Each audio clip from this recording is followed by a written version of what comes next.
زندگی اس قدر خوبصورت ہے کہ اسے خود سے ختم کر دینا ایک ایسا عمل ہے کہ جس کے بعد آپ پچھتا بھی نہیں سکتے۔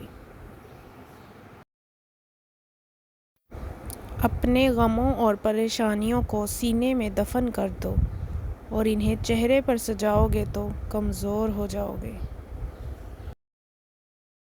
نا امید شخص ہر اچھا موقع گنوا دیتا ہے اور پر امید شخص پریشانی میں بھی موقع تلاش کر لیتا ہے۔ رحم دلی ایک ایسی زبان ہے جسے بہرا سن سکتا ہے اور ایک ایسی چیز ہے جسے اندھا دیکھ سکتا ہے۔ رب کے عشق میں ایک مقام وہ بھی آتا ہے کہ دعا تو دور کی بات ہے، انسان صرف سوچتا ہے اور رب نواز دیتا ہے۔ عورت جیسے جیسے ترقی کر رہی ہے ویسے ویسے فحاشی پھیل رہی ہے۔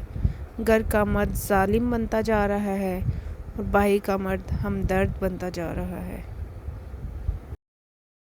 جو تمہاری خاموشی سے تمہاری تکلیف کا اندازہ نہ کر سکے اس کے سامنے زبان سے اظہار کرنا صرف لفظوں کو ضائع کرنا ہے۔ جو شخص خاموش رہتا ہے وہ بہت دانا ہے جبکہ کثرت کلام سے گناہ سرزد ہو جاتا ہے۔ کم ظرف کو اپنے سر پہ بٹھاؤ گے تو وہ اپنی اوقات بھول جایا کرتا ہے۔